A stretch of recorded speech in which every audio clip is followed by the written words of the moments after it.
بسم اللہ الرحمن الرحیم۔ اللہ پر یقین رکھنے والے ایک حکیم صاحب کی کہانی۔ ایک حکیم صاحب ہوا کرتے تھے جو بہت ہی نیک دل اور دیندار تھے، جن کا دواخانہ ایک پرانی عمارت میں تھا۔ حکیم صاحب روز اپنے دواخانے جانے سے پہلے اپنی بیوی سے کہتے کہ جس چیز کی ضرورت تم کو آج ہے وہ تم ایک کاغذ پر لکھ کر دے دو، تو ان کی بیوی لکھ کر دے دیتی۔ حکیم صاحب اپنی دکان پر جا کر سب سے پہلے اس پرچے کو کھولتے ہیں، بیوی نے جو کچھ لکھا ہوتا وہ ان کا حساب لگاتے ہیں اور اس کا ٹوٹل کرتے ہیں، پھر اللہ سے دعا کرتے ہیں کہ یا خدا میں تیرے حکم کے تعمیل میں تیری عبادت چھوڑ کر یہاں دنیا داری کے چکر میں آ بیٹھا ہوں، جیسے ہی تو میری آج کی ضرورت کو پوری کر دے گا میں اسی وقت یہاں سے اٹھ جاؤں گا۔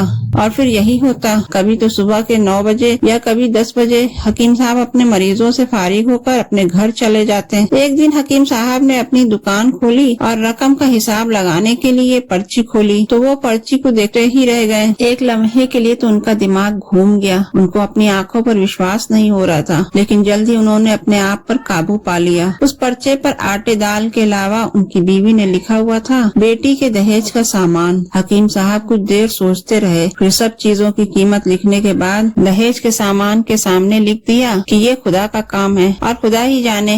پھر وہ اپنے کام میں لگ گئے۔ ایک دو مریض آئے تھے جن کو حکیم صاحب نے دوا دے دیا۔ اسی وقت ان کی دکان کے سامنے ایک بڑی سی کار آ کر رکی، لیکن کار کے آنے یا کار کے اندر کون ہے اس پہ حکیم صاحب نے کوئی توجہ نہیں دی، کیونکہ کئی کار والے بھی حکیم صاحب کے پاس اپنا علاج کروانے آتے رہتے تھے۔ یہ سب تو روز کا کام تھا۔ جب سارے مریض اپنی دوا لے کر چلے گئے تو کار والے صاحب کار سے باہر نکلے، حکیم صاحب کو سلام کیا اور جا کر ان کی دکان میں بیٹھ گئے۔ تو حکیم صاحب نے کہا کہ اگر آپ کو کوئی دوا لینی ہے تو یہاں اسٹول پر آ کر بیٹھ جائیں تاکہ میں آپ کو چیک کر سکوں، اور اگر آپ کو کسی اور مریض کی دوا لے کر جانی ہے تو آپ اس مریض کی حالت بتا دیں۔ پھر وہ صاحب بولے کہ حکیم صاحب مجھے لگتا ہے کہ آپ نے مجھے پہچانا نہیں، لیکن آپ بھلا مجھے پہچان بھی کیسے سکتے ہیں کیونکہ میں آپ سے 15 سال بعد مل رہا ہوں۔ آپ کی پہچان کے لیے میں آپ اپنی پرانی ملاقات کے بارے میں بتاتا ہوں۔ جب میں پہلی مرتبہ یہاں پر آیا تھا تو میں یہاں خود نہیں آیا تھا، بلکہ مجھے یہاں اللہ نے بھیجا تھا، کیونکہ اللہ کو مجھ پر رحم آ گیا تھا اور وہ میرا گھر آباد کرنا چاہتا تھا۔ ہوا کچھ ایسا تھا کہ میں اپنے گاؤں جا رہا تھا، تبھی ہماری گاڑی آپ کی دکان کے سامنے آ کر پنچر ہو گئی۔ ڈرائیور گاڑی کا پہیا لے کر پنچر لگوانے چلا گیا تھا، تبھی آپ نے دیکھا کہ میں گرمی اور دھوپ میں گاڑی کے پاس کھڑا ہوا ہوں۔ پھر آپ میرے پاس آئے اور دکان کی طرف اشارہ کر کے کہا کہ آپ اندر آ کر بیٹھ جائیے، تو میں نے آپ کا شکریہ ادا کیا اور کرسی پر آ کر بیٹھ گیا۔ ڈرائیور نے کچھ زیادہ ہی دیر لگا دیا تھا۔ ایک چھوٹی سی بچی بھی میرے پاس کھڑی تھی اور بار بار کہہ رہی تھی کہ مجھے بھوک لگی ہے، اور آپ اس سے کہہ رہے تھے کہ بیٹی تھوڑا صبر کرو، ابھی تھوڑی دیر میں چلتے ہیں۔ میں یہ سوچ رہا تھا کہ میں آپ کے پاس اتنی دیر سے بیٹھا ہوں، لگتا ہے مجھے آپ سے کوئی دوا خریدنی چاہیے تاکہ آپ میرے بیٹھنے کو زیادہ محسوس نہ کریں۔ میں نے کہا کہ حکیم صاحب میں انگلینڈ میں رہتا ہوں، وہاں گئے ہوئے مجھے 6 سال ہو چکے ہیں۔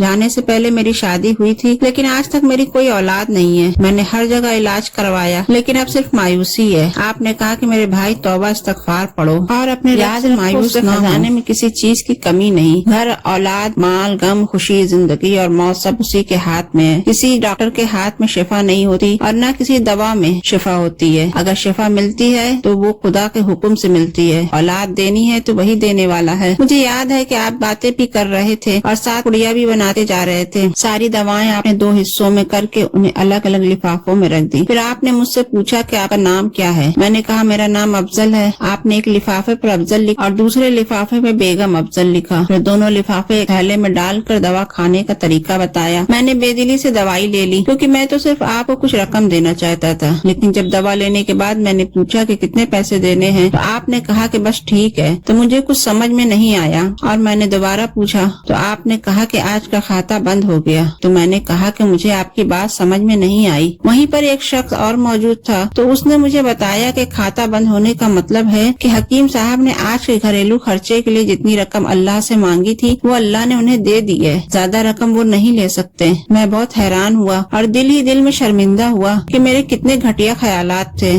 اور یہ سادہ سا حکیم کتنا عظیم انسان ہے۔ اور میں نے اپنے گھر جا کر اپنی بیگم کو یہ دوائیں دکھائی اور اسے ساری بات سمجھائی تو وہ کہنے لگی کہ وہ کوئی انسان نہیں بلکہ ہمارے لیے تو وہ ایک فرشتہ ہے۔ مجھے یقین ہے کہ ان کی دی ہوئی دوائیں ہمارے لیے فائدہ مند ثابت ہوگی۔ حکیم صاحب، آج میں 3 بچوں کا باپ ہوں۔